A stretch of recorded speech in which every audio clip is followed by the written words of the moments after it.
Buenos días, hoy es jueves 6 de marzo del año 2025. Transmitimos desde Cuenca, Patrimonio Cultural de la Humanidad.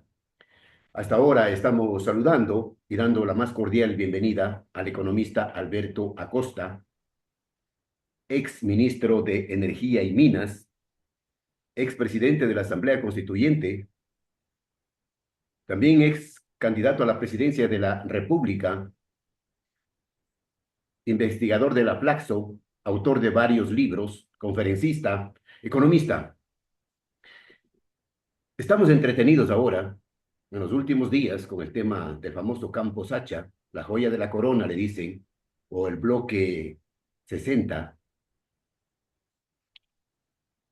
Quisiéramos, economista, empezar preguntándole a usted si la concesión del campo petrolero Sacha al consorcio Sinopetrol es inconstitucional. Buenos días.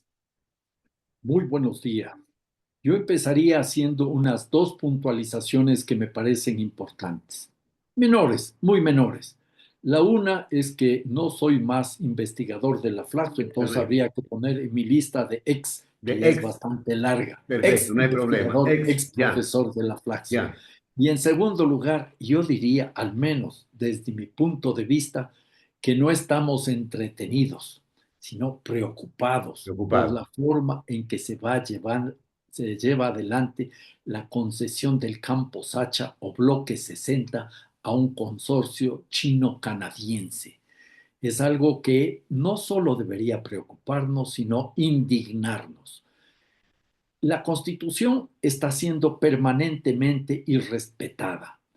Basta mencionar algo que nadie está discutiendo en estos momentos: el atropello al artículo 408 de la Constitución. Ese es un artículo muy claro. Establece que cualquier actividad extractivista, cualquier proyecto minero o petrolero, le debe dejar al Estado más del 50% de los beneficios que se obtenga, de las Claro, no, claro, utilidades, era de las. clarísimo el artículo, clarísimo. Clarísimo, clarísimo, clarísimo el artículo. En el caso concreto del campo Sacha, quien se lleva la tajada de León es este consorcio chino-canadiense, que estaría con alguna vinculación con determinada empresa cercana a la familia del presidente Daniel Noboa. Y aquí asoman ya varias preocupaciones que tienen que ver con cuestiones que para mí son importantes. Uno, la forma poco transparente, la opacidad en la que se está llevando este contrato. Dos, el hecho de que un negocio tan importante se resuelva sin una licitación y sea simplemente una decisión a dedo a quien se beneficia. Tres, que se lo haga con un gobierno que es de transición. Supongamos que fuera un buen negocio, es una suposición, ¿ya?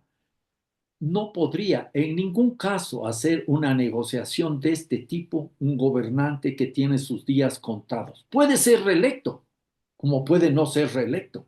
¿Por qué toma una decisión justamente este rato? Y voy a tratar de presentar algunas explicaciones o, si ustedes quieren, hipótesis por las cuales se quiere entregar este campo en medio de estas condiciones. Y luego, cuando analicemos ya algunas cifras con detenimiento, Jaime, podemos llegar a afirmar sin ningún rodeo que estamos frente a un gran atraco que tiene que ser analizado con mucho detenimiento. Un asunto adicional: la memoria a veces no es tan ágil y la neurona reacciona lentamente. Otra afectación constitucional que podría tener este contrato es la inclusión de una cláusula que establezca un tribunal internacional de arbitraje. Y entonces eso sí sería otra afectación directa a la Constitución. Además, hay muchos otros artículos que están siendo violentados cuando no se respeta el interés nacional. Claro, arbitrajes que ya hemos perdido, ¿no? Algunos. Bueno, arbitrajes que hemos perdido, pero es un hecho real. Por eso Y mismo no millones de podemos, dólares. Y hemos pagado no millones nos de dólares. olvidemos, Pero Jaime, más allá de lo que hemos perdido, el hecho real y cierto es que en la Constitución se prohíben los arbitrajes y eso fue ratificado en una consulta popular el 4 de abril del año 2024, hace menos de un año. O sea que este señor Daniel Noboa se está transformando en un experto violador de la Constitución, del Código de la Democracia y de la ley del servicio público. Este es un personaje que podría transformarse en un verdadero dictador en muy poco tiempo. Economista, pero según su lectura, ¿por qué en este momento, nos gustaría una explicación suya, por qué en este momento tan complicado que estamos viviendo un proceso electoral de segunda vuelta, por qué aventurarse a semejante cuestión? Dos hipótesis, o una hipótesis doble o si ustedes quieren complementaria. La primera, Novoa busca conseguir recursos lo antes posible, ¿ya? Y le ha puesto un plazo a la compañía, a este consorcio Hasta el internacional, 16 de el marzo, 11 de entiendo. marzo. El 11 de Ah, el marzo. 11 de marzo, perdón. El 11 Para de que marzo entregue a los las 9. 1.500 millones que Aquí entregue. tiene usted, señor, un chequecito de 1.500 millones de dólares. Gracias, usted me entrega el campo petrolero. Pero ahí viene una primera pregunta. La compañía no va a entregar esos 1.500 millones de dólares si no tiene un documento Firmado. suscrito que le avale la posibilidad de recuperar esos 1.500 millones de dólares en ese plazo de 20 años que se hará cargo del extracto crudo del campo Sacha. Esta es la realidad. Ahora, puede ser que el presidente Noboa, esta es parte de la hipótesis, ¿no es cierto?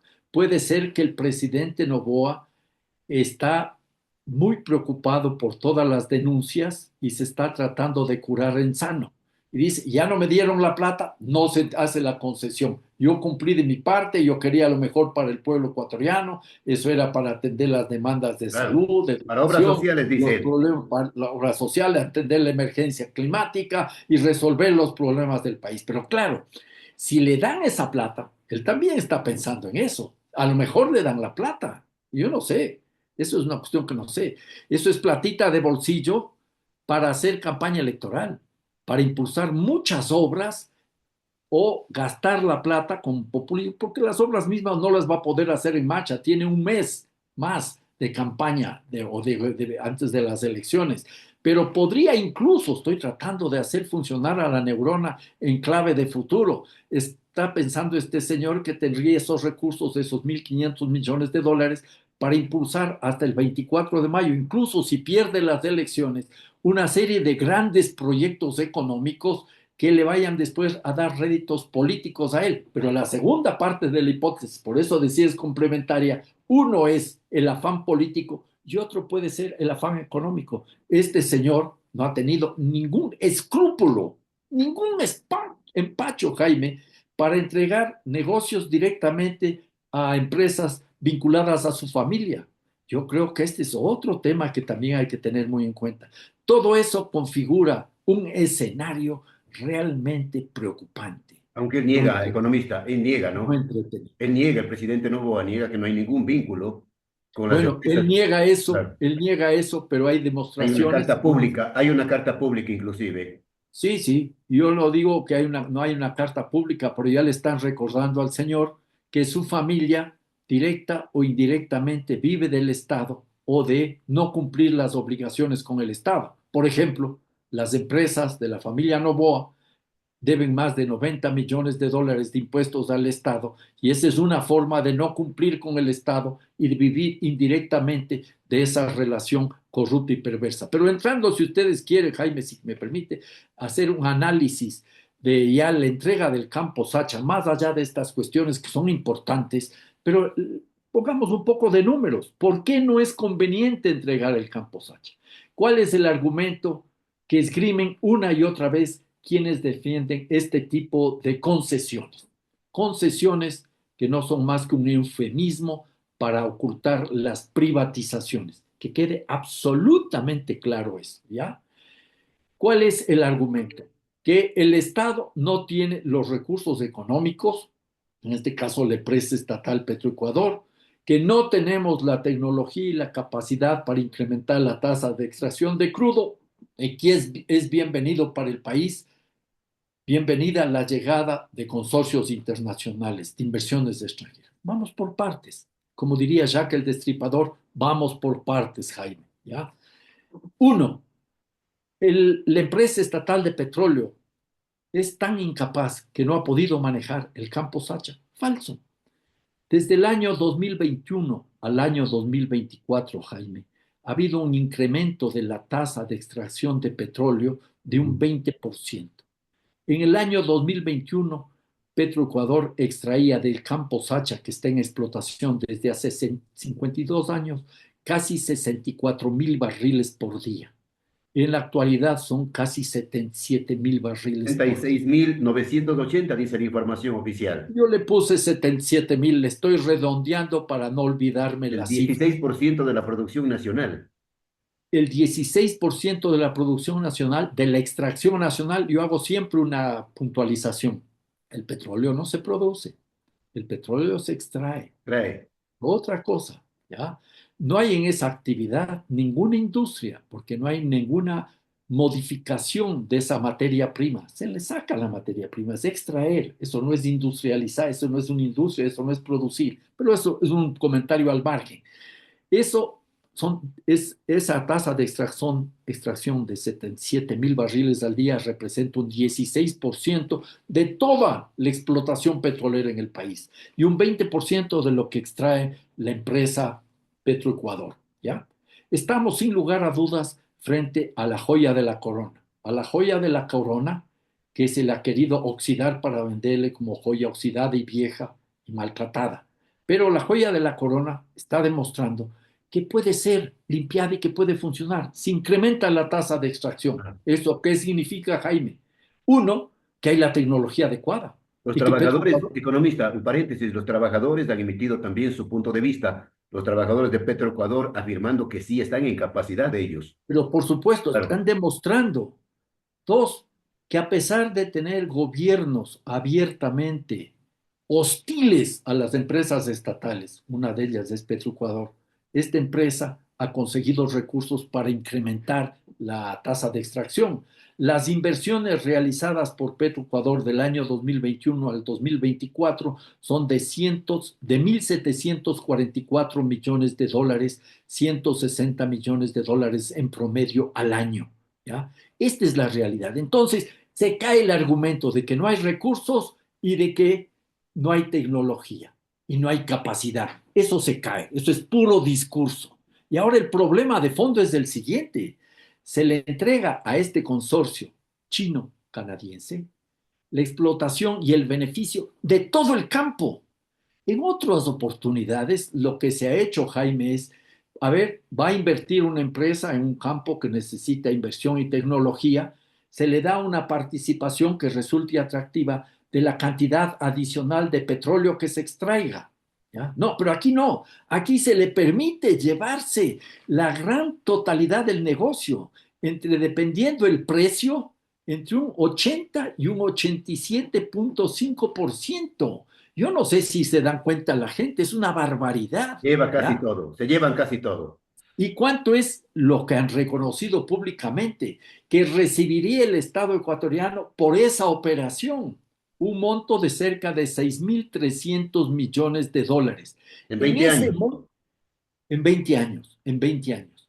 En ese monto hay que incorporar los 1.500 millones de dólares de prima, de anticipo o de bono, como quieran llamarlo, que va a entregar este consorcio al Estado ecuatoriano, de acuerdo a lo que ha pedido el presidente de la República, Daniel Noboa, hasta las 9 de la noche del próximo 11 de 11. marzo. ¿No es cierto? Y eso, y eso es algo terrible. Imaginémonos un rato que esas serían las cifras exactas. 6.300 millones que recibiría el Estado ecuatoriano. Eso depende del precio y depende de otros factores, ¿ya? Pero el Estado va a tener una participación de 20%, de menos del 20% de toda la extracción. Si al Estado le dejan participando menos del 20%, 6.300 millones de dólares, ¿cuánto se ¿Cuánto? lleva a la empresa el consorcio que En se 20 lleva años. más del 80%? Y entonces ahí se cae otra vez o ahí aparece nuevamente el artículo 408 de la Constitución. Y alguien dirá, pero economista, esos inversionistas van a poner su plata para... Claro, Falso, falso. Ni siquiera van a sacar de su bolsillo un centavo, Jaime. ¿Por qué? Porque de la misma operación van a sacar la plata para invertir. ¿Y qué es lo que dicen? Esas son también cifras que están circulando, que van a invertir en esos 20 años 1.760 millones de dólares. Es decir, que van a invertir algo así como 88 millones de dólares al año, menos de lo que invirtió Petroecuador. ¿Y todo ese dinero de dónde va a salir? De la misma actividad petrolera. Se entrega el campo, supongamos que se recibe la plata el presidente el 11 de marzo, luego se firma casi inmediatamente o el mismo día podrían estar firmando ya el contrato de concesión porque la empresa no va a dar ese dinero si no tiene algo en la mano. Son 1.500 millones de dólares, no es pelo de cochino, ¿ya? ¿Y qué es lo que van a hacer inmediatamente? Viene una etapa de transición, creo que son 60 días, en la que todavía están los trabajadores ecuatorianos, ya los técnicos ecuatorianos. Luego vendrán los trabajadores de la empresa, que también serán ecuatorianos en su mayoría, ni siquiera van a traer mucha gente del exterior, ¿ya? Y automáticamente, en 3 meses, en 4 meses, ya comienza a caerle a la empresa esta chino-canadiense, este consorcio chino-canadiense, la plata en su caja. Le comienza a caer la plata en su caja porque ya participa del 87% de la explotación de petróleo. Y con ese dinero van a financiar las inversiones con las que van a claro. pretender El petróleo incrementar de, la tasa de extracción. Porque hay un punto adicional, Jaime. Estamos hablando de un campo maduro, insisto. Se explota desde 1972, y petróleo de alta calidad, dicen los petróleo especialistas. de altísima, que es otro tema. Se extrae desde hace 52 años, ¿ya? Pero el petróleo es un recurso natural no renovable. Va declinando, Que las se acaba, reservas que se van acaba. declinando, se acaba, se acaba. ¿Qué pasa si de aquí a unos 3 4 años, supongamos que tiene éxito la empresa y logra este consorcio y subirle a 100.000 barriles al día por los próximos 3 4 5 años, pero ya va a declinar nuevamente, no se puede sostener mucho en el tiempo. ¿Qué pasa en ese escenario? El Estado va a seguir recibiendo recursos cada vez menos, cada vez menos. Este es un negocio rentable a todas luces, ¿ya? No hago yo la comparación que se está repitiendo una y otra vez, que es la joya de la corona. No, no. Estamos tratando de regalar, ni siquiera vender a buen precio, la gallina de los huevos de oro. La Ese es gallina el de los punto. huevos de oro. Perfecto. El artículo, economista, el artículo 316 estaba echando una lectura de las diferentes opiniones, los puntos de vista a favor y en contra sobre este famoso Campo Sacha. El artículo 316 de la Carta Magna no dispone, dice el comentario, que la delegación de campos petroleros a empresas privadas se la realice a través de un decreto ejecutivo o de un acuerdo ministerial, como lo ha hecho el gobierno de Noboa. Exactamente, si hay muchas violaciones, la parte legal es una sucesión, un rosario de violaciones. Por eso hablo, Y quién para las violaciones? debería parar la fiscalía, debería parar la Corte Constitucional. Yo no soy abogado. Yo creo que ahí habría que plantear un recurso de apelación, La ¿ya? Procuraduría. Un recurso que La la fiscalía, Procuraduría. la procuraduría, pero la procuraduría, la Contraloría debería intervenir, la Asamblea Nacional debería intervenir, ¿ya? Y pedir este rato información al respecto. Y debería plantearse ya desde ahora una demanda de inconstitucionalidad de un posible convenio. Ya habría que ver los mecanismos. Y ese es un tema muy complicado. Lo que hay es que estar muy claros de que esta cuestión, si se cristaliza ese contrato, ese convenio de concesión, nos puede estar dando un dolor de cabeza en los próximos años. Y ojalá tengamos un gobierno muy bien plantado para que recupere inmediatamente el control de ese campo para el Estado ecuatoriano y vaya ya configurando un escenario de defensa jurídica para encauzar al consorcio, ¿ya?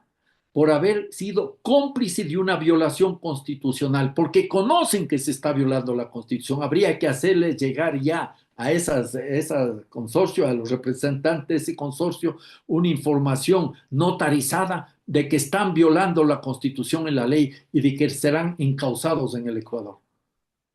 También leía que este Campo Sacha ya se había concesionado antes, economista. Alguna vez creo que se hizo una concesión, pero se Decía que en el revisó. 2019, de lo que estaba leyendo. Sí, pero hubo varios intentos. Es el cuarto intento de concesionar el campo Sacha, Jaime.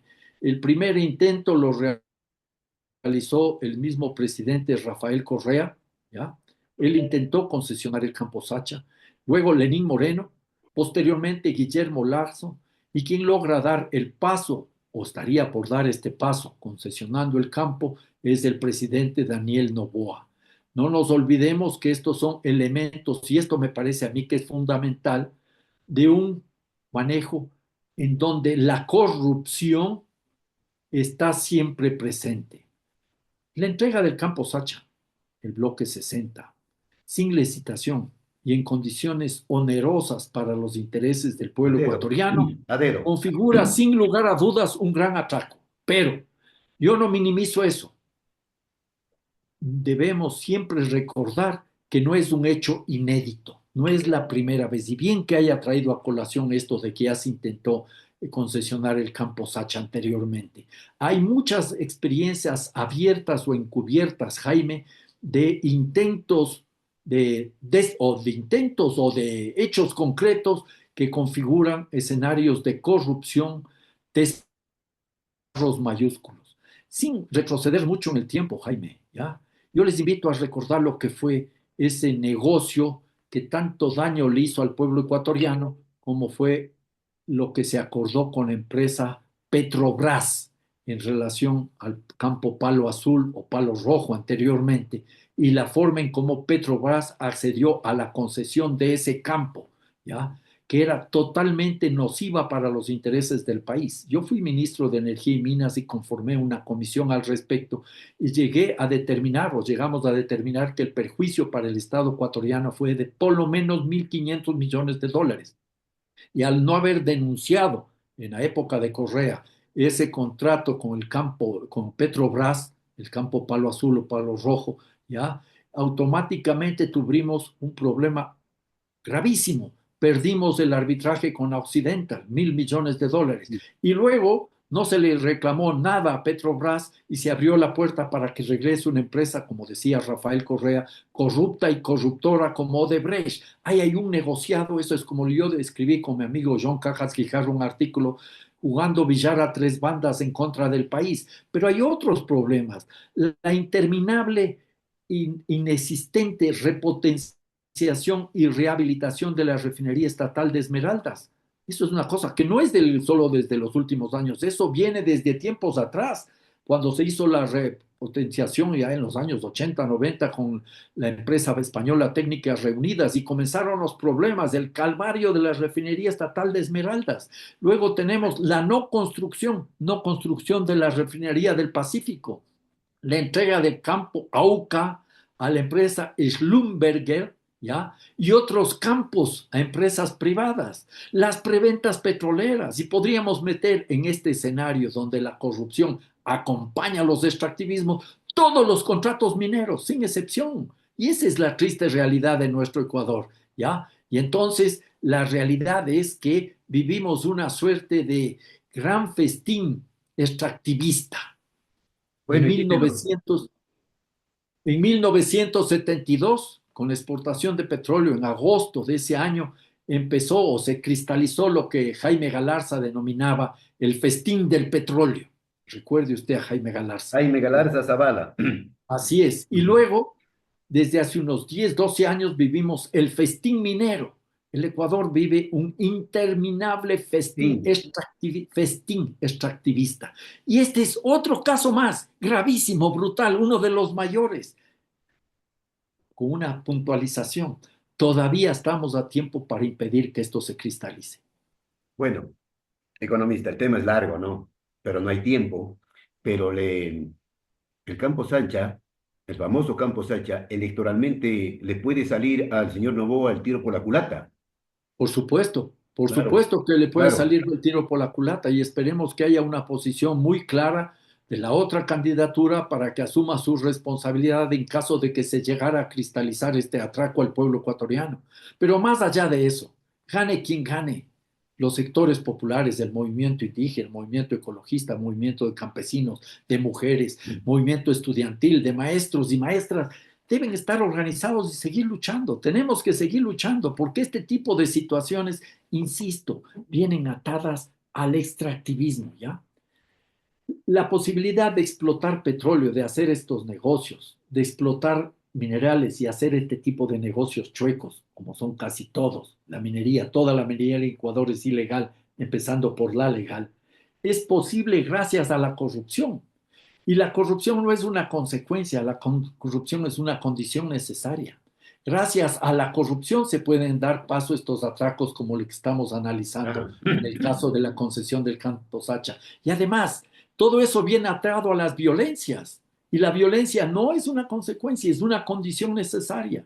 Y entonces, tenemos una economía y un Estado rentista. Se vive de la renta de la naturaleza y se disputa la renta de la naturaleza. Tenemos una sociedad clientelar, porque distintos segmentos de la sociedad aspiran a llegar a obtener algún beneficio de esos recursos que dicen que son de todo el país, de todos los ecuatorianos y ecuatorianas. Y entonces la sociedad es clientelar y populista. Y tenemos en consecuencia un gobierno autoritario. Y ese autoritarismo se sostiene en base a qué? A corrupción y a violencias, que son las condiciones necesarias para sostener esta modalidad extractivista. Bueno, sobre este famoso contrato del campo Sacha, transparente dicen, ¿no? Muy transparente, dicen los defensores, como nunca antes dicen la historia, transparente. ¿Se merece, economista, un juicio político la ministra? Bueno, lo mínimo que se debía haber planteado y en la Asamblea Nacional es convocarle a la ministra y a todos los funcionarios. Incluso habría empezado yo ya llamando a todos los funcionarios a los que les renunciaron de Petroecuador. A ver, señores, vengan, informen qué es lo que está pasando. La Asamblea Nacional puede y debe cumplir un papel fundamental, pero Fiscalizar, lamentablemente fiscalizar, están en campaña, señor. haciendo Y eso cálculos, haciendo cálculos. me imagino que estarán haciendo cálculos. En este escenario, lo grave es que podría configurarse efectivamente este gran robo, este gran atraco, y nosotros somos testigos presenciales. Eso es la razón por la cual le decía al inicio que no estoy para nada entretenido, sino muy Muy preocupado. preocupados, perfecto. Muy preocupados, muy demasiadamente preocupados. El dólar en la Constitución, ¿para qué carajo? Es un nuevo tema que le pediría a usted, economista, en la próxima semana, a Encantado, ver si encantado, Jaime, nos da encantado, también porque sus puntos eso, de vista sobre, sobre esta famosa propuesta. sí, y nos ilusionan y nos quieren hacer creer, Jaime, que con eso se va a resolver los problemas de la Son vivísimos, dolarización. ¿no? Son Ellos vivísimos. simplemente, sí, sí, están este rato subidos en la campaña electoral. Unos y otros están tratando de sacar tajada. Los correístas preocupados porque les acusan de ser desdolarizadores. Se repite una y otra vez ese estribillo. Luisa desdolariza, Luisa desdolariza. Entonces ellos quieren poner el Sí, dólar en la Constitución. sí. Los otros dicen que van a poner el dólar en la Constitución, pero no permiten que se conforme la comisión, porque no quieren quedarse sin ese eslogan para seguirles atacando. Por un asunto, y conversamos otro día largamente. En la En cambio, Constitución del 98, Jaime, Constitución del 98, estaba la moneda nacional, artículo 264. La emisión de moneda con poder liberatorio ilimitado será atribución exclusiva del Banco Central. La unidad monetaria es el sucre cuya relación de cambio con otras monedas será fijada por el Banco Central. Esta constitución entró en vigencia el 10 de agosto de 1998 y fue violada en el tema de la moneda cuando se introdujo la ya, dolarización el perfecto. 9 de enero del año 2000. Duró menos de 2 años. ¿Para qué carajos ponemos el dólar en la Constitución? Bueno, gracias, economista. Diego Borja, en cambio, el candidato vicepresidencial correísta, está muy preocupado diciendo, ¿y aquí en carajo yo alquilo ahora los taladros? Ese ya es otra cosa, Sí. ese ya es otro negocio del cual podemos hablar, pero no estoy muy enterado. Esperemos poco a poco haya transparencia y que podamos en el Ecuador instaurar alguna vez un Estado real de derecho, un Estado Alguna vez, constitucional de derechos, alguna como vez, establece ojalá, la Carta Magna de ojalá. Montecristi. Bien, gracias, el economista Alberto Atuesta. Gracias Que tenga también. un buen día. Igualmente.